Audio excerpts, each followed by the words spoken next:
They say the forest keeps its secrets, but every now and then, it whispers to those who know how to listen. My name's Jacob Carter. I've walked these trails as a ranger for years, but nothing could have prepared me for what I found that autumn morning. A dog tied to a tree, his eyes full of pain and loyalty. At first, I thought it was just another case of abandonment, but as I looked closer, I realized this was no ordinary dog.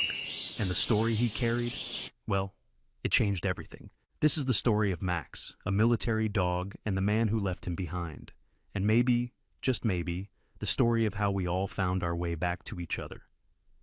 The forest of Forest Ridge was Jacob Carter's sanctuary. After years serving in the military, this sprawling wilderness had become his refuge, a place to find solace amidst the towering oaks, rustling leaves, and crisp autumn air.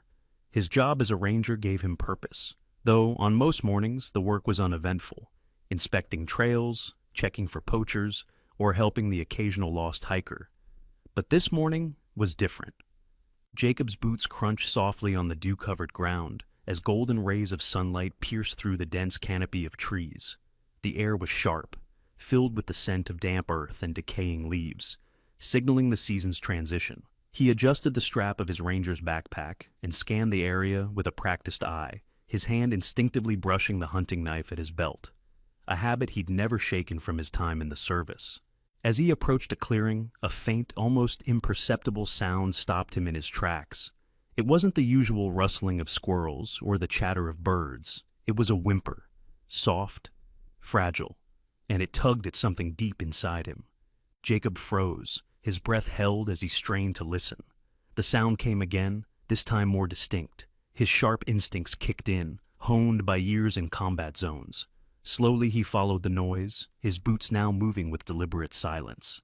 The whimper grew louder as he neared the base of a weathered oak tree, its roots twisted like ancient veins gripping the earth. And there he saw it. A dog. The animal was tied to the tree with a length of frayed rope, its body hunched and trembling. Its coat, once likely thick and glossy, was matted with dirt, and its ribs protruded sharply beneath its skin. The dog's eyes, however, were what hit Jacob the hardest. They were filled with pain, yes, but also a flicker of hope, as though it still believed someone would come back for it. "Hey, buddy," Jacob said softly, crouching a few feet away. His voice, though calm, cracked under the weight of the moment. "It's okay. I'm not gonna hurt you."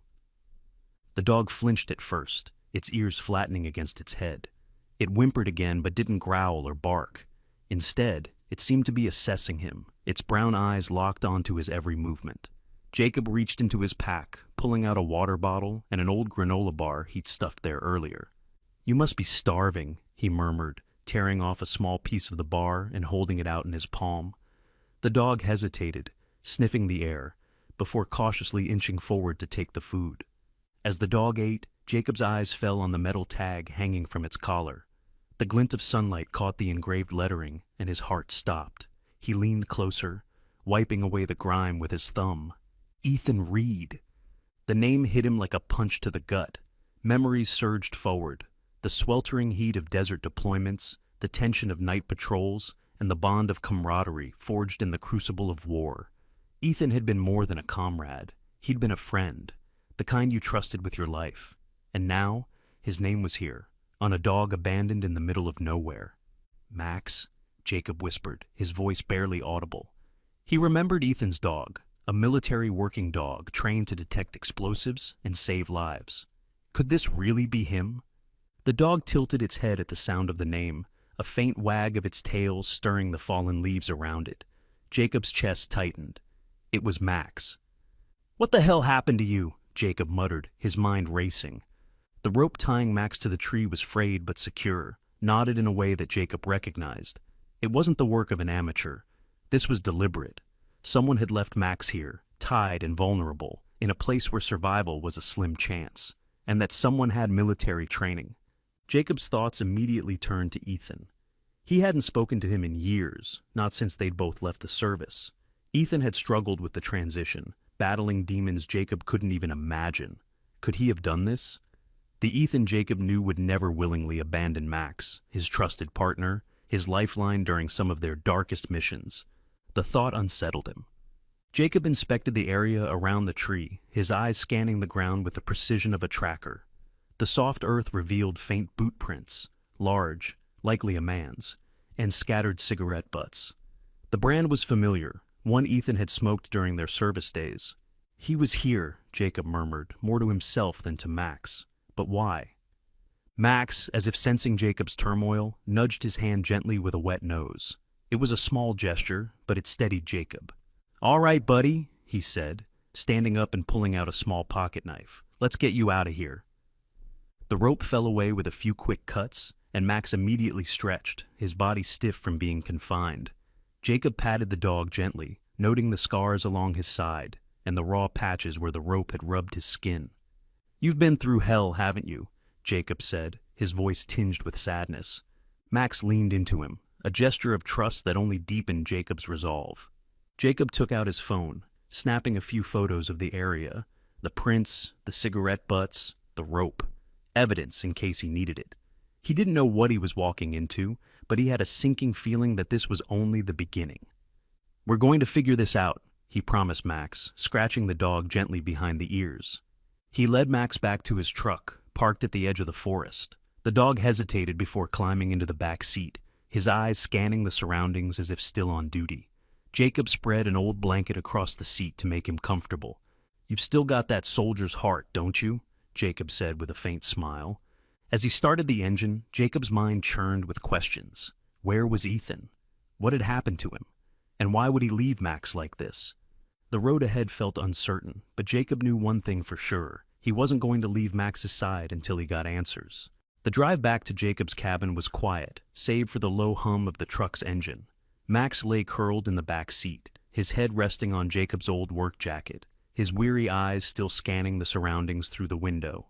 Every now and then, Jacob glanced in the rearview mirror, his mind teeming with questions he couldn't answer. When they arrived, Jacob parked near the small log cabin nestled on the edge of the forest. It was modest but comfortable, with stacks of split firewood lining the porch and the faint smell of pine lingering in the crisp air. Max hesitated before jumping out of the truck, his legs stiff from exhaustion. "Come on, boy," Jacob said gently, leading him inside. The cabin's interior was warm and inviting, with a stone fireplace crackling in the corner. Jacob filled a bowl with water and set it down for Max, who drank deeply before collapsing onto a worn rug near the hearth. Jacob watched him for a moment, the faint glow of the fire reflecting off Max's tired yet alert eyes. "Max," Jacob murmured, leaning against the counter, "you've been through more than I can imagine, haven't you?" He sighed, running a hand through his short-cropped hair. The name Ethan Reed still echoed in his mind, dredging up memories he hadn't revisited in years. It was during their last deployment in the sweltering heat of the desert that Jacob had first met Max. Ethan had always called him the best partner I've ever had, and he wasn't wrong. Max was more than just a bomb-sniffing dog. He was a soldier, as much a part of their team as any man. Jacob remembered the night that had changed everything. They'd been walking a narrow dirt path under the cover of darkness, their unit's nerves taut as bowstrings. Max had stopped suddenly. His ears pricked, a low growl vibrating in his throat. "Hold up!" Ethan had whispered, crouching beside him. The dog's behavior had saved their lives that night, alerting them to an ambush just ahead. But those days felt like a lifetime ago. Now, Jacob stared at Max, the once proud dog reduced to skin and bones, and wondered what had happened to Ethan. The next morning, Jacob decided to return to the clearing where he'd found Max. There had to be something he missed, a clue, a trail, anything to explain why Ethan had left Max tied to that tree. The air was colder, the sky overcast. As Jacob retraced his steps, Max padded silently beside him, his ears flicking at every sound in the forest. Jacob couldn't help but admire the dog's resilience. Even after everything, he moved with a quiet dignity. When they reached the clearing, Jacob's sharp eyes scanned the ground. The boot prints he'd noticed the day before were still visible, though faint after a night of frost. He crouched to inspect them, noting the distinct tread pattern. "Military issue," he muttered. "These are Ethan's, no doubt about it." Nearby, he found the scattered cigarette butts he'd seen before. Picking one up, he rolled it between his fingers. The brand was familiar, Ethan's preferred choice during their service. "Why here, Ethan?" Jacob whispered, more to himself than to Max. He continued searching the area, this time expanding his perimeter. Max stayed close, his nose occasionally dipping to the ground, as if he too was searching for answers. A few yards away, something caught Jacob's eye. Beneath a cluster of fallen leaves lay a small, metallic object. He bent down to retrieve it, his breath catching as he realized what it was. A dog tag. Not Max's, but Ethan's. Jacob's pulse quickened as he examined the tag, his thumb tracing the engraved name. The fact that Ethan's dog tag was here, and not with him, raised even more questions. "Ethan, what are you doing?" Jacob muttered, slipping the tag into his pocket. Max let out a soft whine, drawing Jacob's attention. The dog stood by a patch of disturbed earth, his body tense.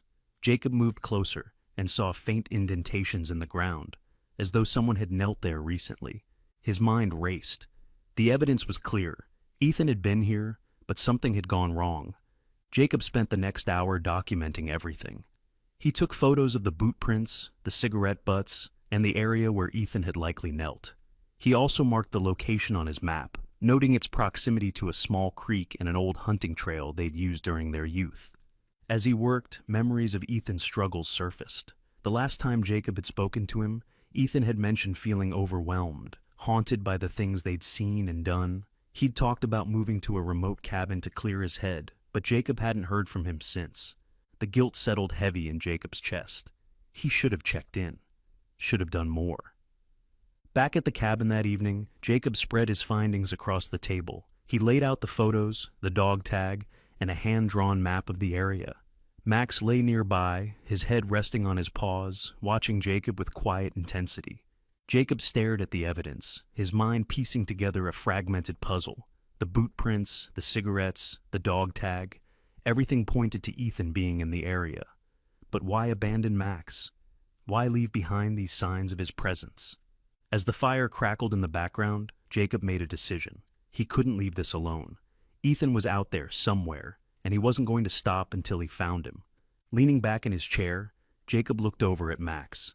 The dog's eyes met his, and in that moment, it felt as though they shared the same determination. "Don't worry, Max," Jacob said softly. "We'll find him. Together." Chapter 3. The Clue and the Hidden Letter. The sound of Max's steady breathing filled the cab of Jacob's truck as they made their way to Dr. Laura Mitchell's veterinary clinic. The small building sat at the edge of the town, its red and white exterior framed by tall oak trees. Jacob had known Laura for years. She'd helped with injured wildlife and had always been a calm, reassuring presence in the community. As they pulled into the gravel driveway, Max lifted his head, his ears perking up slightly. Despite his exhaustion, the dog's instincts were sharp, his eyes scanning their surroundings. Jacob reached back and scratched behind Max's ears. "You'll be okay, buddy," he murmured. "Dr. Mitchell's one of the good ones." Inside the clinic, Laura greeted them with her usual warm smile. She was in her late 30s, with auburn hair tied into a loose ponytail and hazel eyes that seemed to notice everything.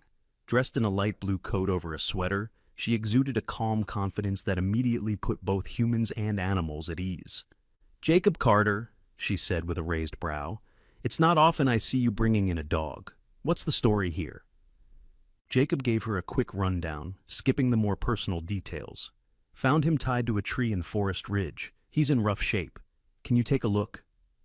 Laura crouched down to Max's level, speaking softly as she extended her hand. "Hey there, big guy. Let's see how you're doing." Max, though cautious, didn't pull away. He let Laura run her hands gently over his body, checking for injuries or signs of distress. She frowned as her fingers moved over his ribs. "He's severely undernourished," she said, glancing up at Jacob. "But his muscle tone suggests he was in excellent condition not too long ago. Whoever left him like that, it wasn't random." Jacob nodded, his jaw tightening. "Yeah, I figured as much." As Laura continued her examination, her fingers brushed against Max's collar. She paused, tilting her head in curiosity. "There's something tucked in here," she said, carefully loosening the collar. Jacob leaned forward, his pulse quickening. "What is it?" Laura slid out a folded piece of paper, crumpled and stained with dirt. She handed it to Jacob, who unfolded it with shaking hands. The handwriting was jagged, almost frantic, as if written in a moment of desperation.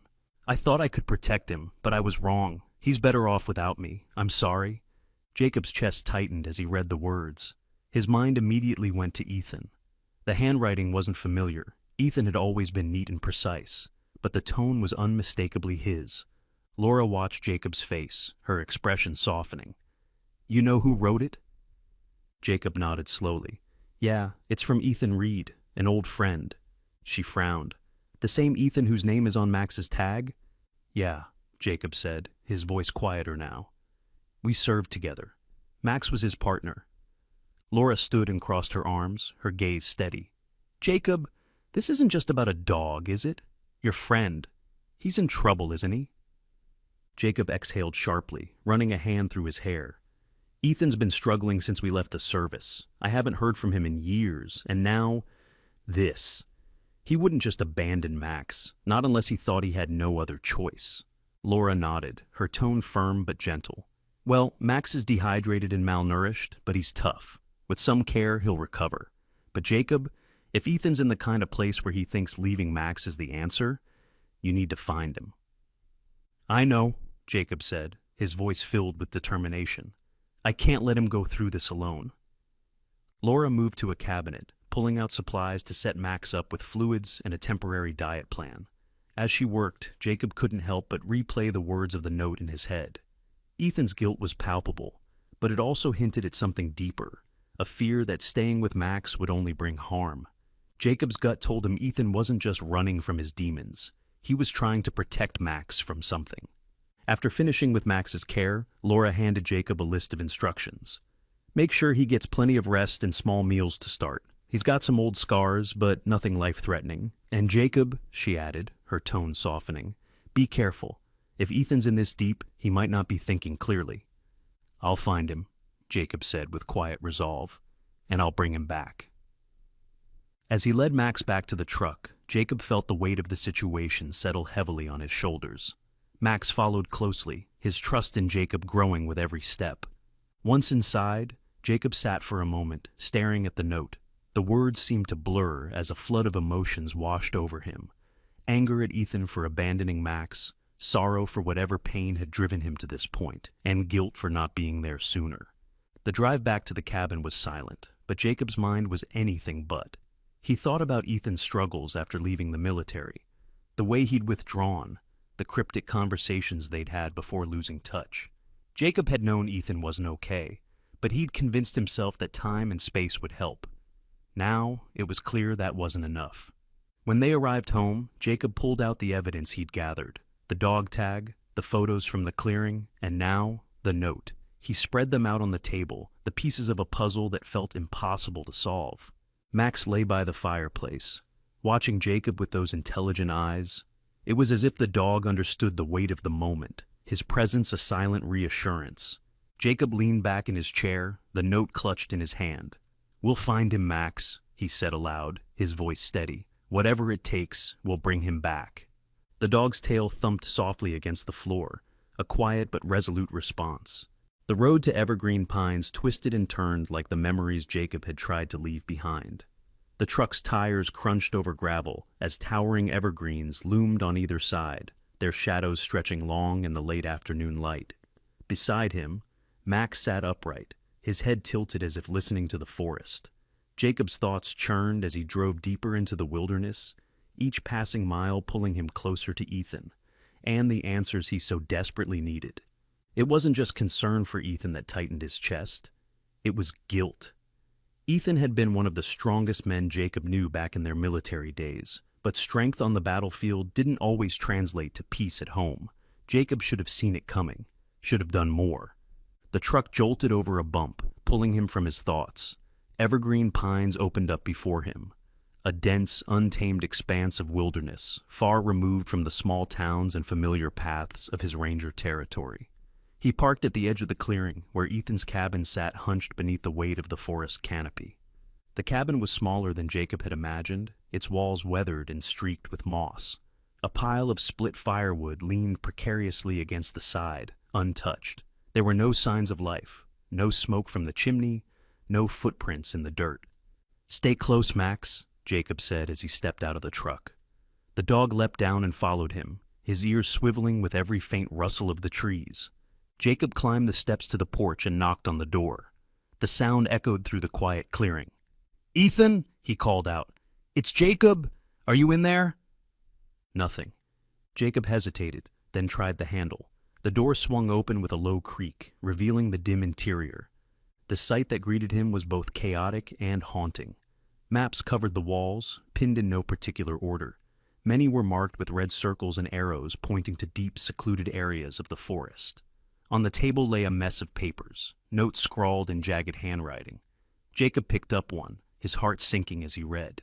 "Shadows everywhere. Can't sleep. Must protect him." A low whine drew Jacob's attention to the corner of the room. Max stood by a small pile of belongings. His old leash, a rubber ball so worn it looked on the verge of splitting, and a blanket that carried the faint scent of the dog. Jacob crouched beside Max, picking up the ball. His thumb ran over its cracked surface as a memory surfaced. It had been a scorching afternoon in the desert, the kind of heat that felt like it was searing through their gear. Ethan had been tossing the ball for Max during a rare moment of downtime. The dog's boundless energy had lifted the mood of the entire unit, even as exhaustion pressed heavily on them. "You know, this dog's got more discipline than most of the guys I trained with," Ethan had joked, his grin breaking through the grime on his face. Jacob had laughed. "That's because Max listens to you, not the sergeant." Ethan had turned serious for a moment, crouching to scratch behind Max's ears. "This dog saved my life more times than I can count. I'd give anything to keep him safe." The memory lingered like a bitter aftertaste. Jacob stared at the ball in his hand, now just a relic of better days. He turned his attention to the maps. One in particular caught his eye, a detailed chart of evergreen pines with a single location circled in red, Firewatch Tower. Jacob felt a jolt of recognition. Ethan had spoken about the tower once during one of their long nights in the desert. "It's the one place I could clear my head," Ethan had said, staring at the horizon. No noise, no chaos. Just trees, sky, and silence. The circle on the map felt like a beacon, drawing Jacob toward it. He folded the map and slipped it into his pocket, then turned to Max. "We've got our next lead, boy," Jacob said, his voice steady. "We're going to find him." As Jacob stepped back out into the clearing, the air felt colder, the forest more oppressive. The trees seemed to close in around him as he made his way back to the truck, his mind replaying fragments of memories from their time together. One mission in particular lingered. They'd been deep in enemy territory, the heat of the desert mingling with the tension of impending danger. Ethan had been the one to spot the tripwire, his sharp eyes and steady hand saving them from walking straight into an ambush. Max had been by his side, barking a warning that had echoed through the narrow canyon. "Clear the area!" Ethan had barked, his voice cutting through the chaos. Jacob had followed without hesitation, trusting Ethan's instincts as they navigated the threat. Now, years later, that same man had left behind the dog who had been his shadow. Jacob couldn't reconcile the image of Ethan as a leader with the man he'd become. Back at the truck, Jacob opened the door, and Max jumped in with the grace of a soldier still on duty. Jacob glanced at the map again, the red circle standing out against the intricate lines of the forest. "Hold on, Ethan," Jacob murmured as he started the engine. "We're coming for you." As the truck rumbled down the dirt road, Jacob couldn't shake the feeling that finding Ethan at the Firewatch Tower would only be the beginning. The red circle on the map wasn't just a destination. It was the start of a path neither he nor Max could turn away from. The forest grew darker with each passing moment, the fading sunlight painting the horizon in shades of amber and crimson. Jacob adjusted the flashlight on his belt as he and Max made their way along the narrow trail. The Firewatch Tower loomed in the distance, a skeletal silhouette against the twilight sky. Max led the way, his steps purposeful but cautious, his ears twitching at every rustle in the undergrowth. Jacob felt a strange sense of unease, not from the forest itself, but from the unknown that awaited them. The air was colder here, the trees towering higher and denser, as if shielding the tower from the outside world. "We're close," Jacob murmured to Max, his voice barely audible over the crunch of leaves beneath their boots. The trail opened up to a small clearing where the tower stood. Its wooden beams creaked faintly in the evening breeze, and the metal stairs glinted dully in the fading light. Jacob scanned the area, his sharp eyes picking up faint disturbances in the ground, footprints leading toward the base of the tower. "He's here," Jacob said softly, his grip tightening on Max's leash. Jacob approached the tower cautiously, his boots silent on the soft ground. Max's ears perked up, his body tense but steady. Jacob tilted his head upward, his eyes following the length of the tower to the platform at the top. There, faintly illuminated by the last rays of daylight, was a figure hunched against the railing. "Ethan!" Jacob called out, his voice firm but calm. The figure didn't respond. For a moment, Jacob thought he might be too late. Then, the figure stirred, turning slightly toward him. "Who's there?" the voice rasped, low and cracked. "It's Jacob," he called back. "I'm here with Max." There was a long pause. Then, the voice came again, weaker this time. No, you're not real. You're not real." Jacob exhaled sharply, his chest tightening. He motioned for Max to stay and began ascending the creaking metal stairs, each step echoing in the heavy silence. When Jacob reached the platform, the sight before him made his breath catch. Ethan was sitting on the floor, his back against the railing, his head bowed low. His hair was unkempt, streaked with gray, and his face was gaunt, marked by deep shadows under his eyes. He clutched a piece of paper in one trembling hand, his other hand gripping the railing as if it were the only thing keeping him grounded. "Ethan," Jacob said softly, crouching a few feet away. "It's me. It's Jacob." Ethan's eyes flicked toward him, hollow and filled with disbelief. "You're not real," he whispered, his voice shaking. "You can't be. You're just another one of them." Jacob frowned, his heart breaking at the sight of his once steady friend reduced to this. "I'm real, Ethan. And so is Max. He's downstairs, waiting for you." At the mention of Max, something flickered in Ethan's eyes. Recognition, perhaps, or hope. But it was fleeting, quickly replaced by doubt. "No," Ethan muttered, shaking his head. "I left him. I had to. He's safer without me." Jacob edged closer, keeping his movements slow and deliberate. "He's not safer without you, Ethan. He needs you, and you need him." Ethan's grip on the railing tightened, his knuckles turning white. "You don't understand," he said, his voice breaking. I can't trust myself anymore. I see things, shadows, whispers. I don't know what's real." Jacob let the silence hang between them for a moment before speaking. "I know it's hard, Ethan. I've been there. The nights when you can't sleep, the days when you can't breathe, but you don't have to go through it alone." Ethan's eyes filled with tears, and he looked away, his shoulders shaking. "I tried, Jacob. I tried to make it better, to keep him safe, but I can't even do that." Jacob moved closer until he was sitting next to Ethan, their backs against the railing. "You didn't fail, Ethan. Max is alive because of you, and now he's here to help you, just like he always has." For the first time, Ethan seemed to really see Jacob. His gaze softened, and the faintest hint of clarity appeared in his expression. He's okay?" Jacob nodded. "He's more than okay. He's been waiting for you." As if on cue, Max let out a low bark from below. Ethan flinched, then froze, his eyes widening. Slowly he pushed himself to his feet, gripping the railing for support. He looked down toward the base of the tower, where Max stood, his tail wagging faintly as he stared up at his handler. Ethan let out a choked sound, a mix of disbelief and emotion. "Max!" he whispered. "Go to him," Jacob said, standing and placing a hand on Ethan's shoulder. "He's been waiting for you this whole time." Ethan hesitated, his body trembling as he descended the stairs. Jacob followed a few steps behind, ready to steady him if needed. When they reached the bottom, Max trotted forward, his tail wagging more vigorously now. Ethan dropped to his knees, his hands reaching out shakily. "Max," Ethan whispered again, tears streaming down his face as the dog pressed into him, licking his hands and face. "I'm so sorry, boy. I'm so sorry."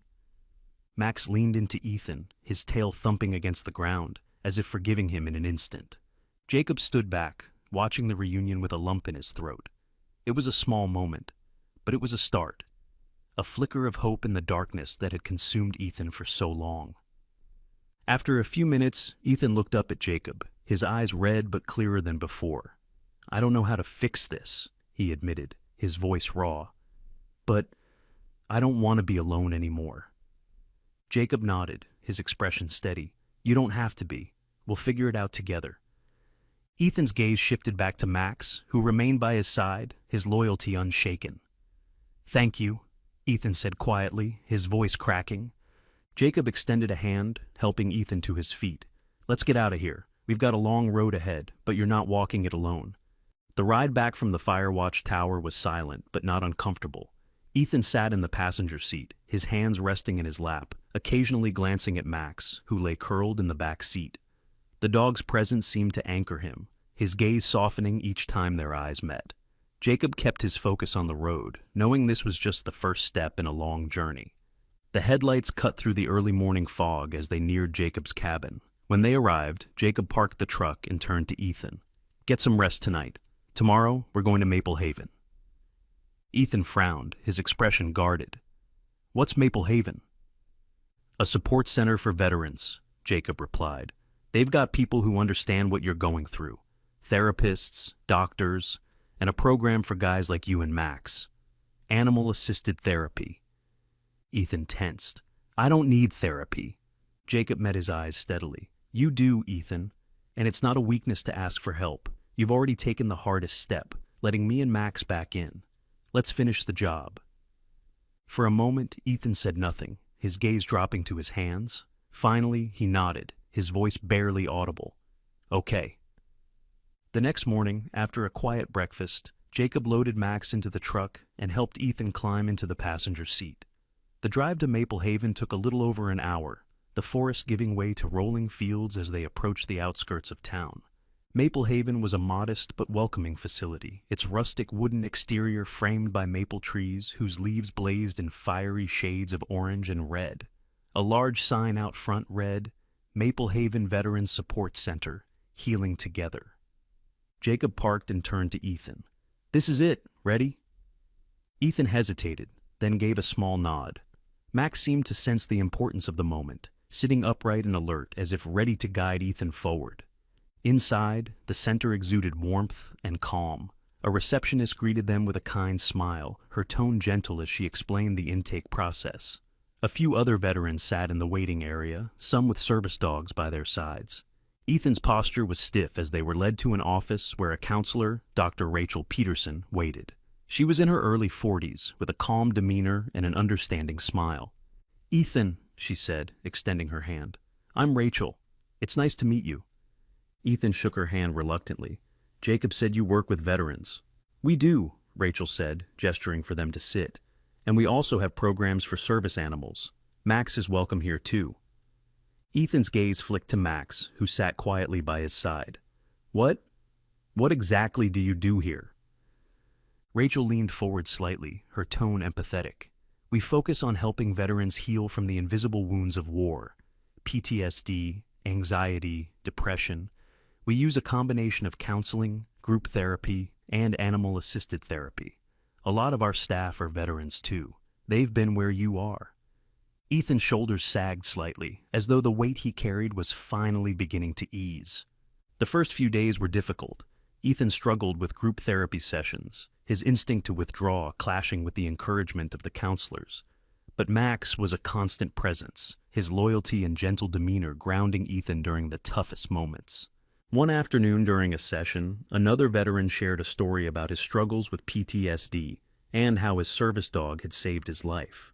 Ethan listened intently, his hand resting on Max's head. When it was his turn to speak, he hesitated before finally opening up. I thought I could handle it alone, Ethan admitted, his voice rough with emotion. But it got to the point where I didn't trust myself anymore. I thought Max would be better off without me. The room was silent, filled only with the sound of Ethan's uneven breathing. Then, another veteran spoke up. But he's here. He's still with you. That says something, doesn't it? Ethan glanced down at Max, who looked up at him with unwavering trust. Yeah, he murmured. It does. As the weeks passed, Ethan began to improve. He participated more in therapy sessions, forming connections with other veterans who shared his struggles. He started working with a trainer at the center to strengthen his bond with Max, relearning the commands they'd used during their service. Jacob visited often, offering quiet encouragement and helping Ethan navigate the ups and downs of his recovery. One evening, as the sun set over the fields surrounding the center, Ethan and Jacob sat on a bench near the edge of the property. Max lay at their feet, his tail wagging lazily as a breeze ruffled his fur. "I didn't think I'd ever feel normal again," Ethan said, breaking the silence. Jacob glanced at him. "You don't have to be the guy you were before. You just have to keep moving forward." Ethan nodded slowly, his gaze fixed on the horizon. "Thanks, Jacob, for not giving up on me, and for bringing Max back." Jacob smiled faintly. "He never gave up on you, Ethan. Neither did I." By the end of his time at Maple Haven, Ethan was a different man. He still had difficult days, but now he had the tools and support to face them. Max was his constant companion, a living reminder of the bond they'd forged and the strength they'd found in each other. Before leaving the center, Ethan met with Rachel one last time. "You've come a long way, Ethan," she said, handing him a small journal. "Keep writing. It helps to get the thoughts out of your head and onto paper." Ethan took the journal, a small smile tugging at his lips. "I'll do that. Thanks, Rachel." As Ethan, Jacob, and Max climbed into the truck to head back to Evergreen Pines, the autumn trees lining the road seemed brighter, their colors more vivid. It wasn't the end of the journey, but it was a new beginning, one filled with hope, healing, and the unwavering bond between a man and his dog. The air was crisp and cool, carrying the scent of fallen leaves as autumn returned to Evergreen Pines. Ethan stood on the small stage set up in a community center, his voice steady as he spoke to a room full of veterans. Rows of faces, each marked by their own battles, listened intently. "I thought I was alone," Ethan said, gripping the podium lightly. "I thought no one could understand what I was going through. But I was wrong. Asking for help doesn't make you weak. It makes you human. And sometimes, the strongest thing you can do is reach out and let someone pull you back from the edge." Max sat obediently at Ethan's side, his coat glossy and his tail wagging gently whenever the crowd's applause rippled through the room. Ethan's hand dropped to scratch behind Max's ears, a gesture so natural it felt like second nature. "Max saved my life," Ethan continued. "Not just in combat, but afterward, when I was lost. And so did people like Jacob Carter, friends who refused to give up on me, even when I'd given up on myself." The audience erupted in applause as Ethan stepped back, his heart swelling with a sense of purpose he hadn't felt in years. Later that evening, Ethan sat at a small table in the corner of the room, signing journals and speaking with veterans who approached him. Many shared their own struggles, some with service dogs at their sides. Ethan listened, offering words of encouragement, while Max leaned against his leg, a steady presence. At the back of the room, Jacob stood watching, his arms crossed and a proud smile on his face. When Ethan finally caught his eye, Jacob raised a hand in a casual wave.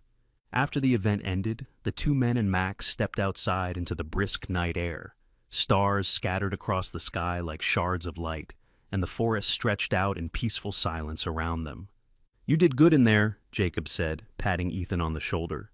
Ethan nodded, a faint smile tugging at his lips. "It feels good to talk about it, to let people know they're not alone." Jacob leaned against his truck, arms folded. "You're making a difference, Ethan. And not just for them. You've come a long way." Ethan looked down at Max, who wagged his tail as if in agreement. "I couldn't have done it without you, or him." Jacob smirked. "Max did most of the work." Ethan chuckled, the sound lighter than it had been in years. Over the next year, Ethan's life transformed in ways he never thought possible. He continued speaking at events, sharing his story of survival, loss, and redemption. His words resonated deeply with other veterans, many of whom reached out to him for support. Ethan also began volunteering at Maple Haven, helping new arrivals navigate their own journeys to healing. Jacob, meanwhile, returned to his work as a ranger in Evergreen Pines. The forest was his home, and protecting it gave him purpose. But now, his weeks included regular visits to Maple Haven, where he volunteered to assist veterans with outdoor programs and trail hikes designed to reconnect them with nature. One sunny afternoon, Ethan and Jacob met at the edge of Forest Ridge for a hike. Max bounded ahead, his energy a constant source of joy. "So," Jacob said, stepping over a fallen branch, "you ever think about moving closer to town? So you don't have to drive all the way to Maple Haven every week. Ethan shook his head, laughing softly. The cabin's home. Besides, it's nice being close to the tower. I like going up there sometimes, just to think. Jacob raised an eyebrow. The same tower you didn't want me to climb that night? Ethan smirked. Yeah, well, things change.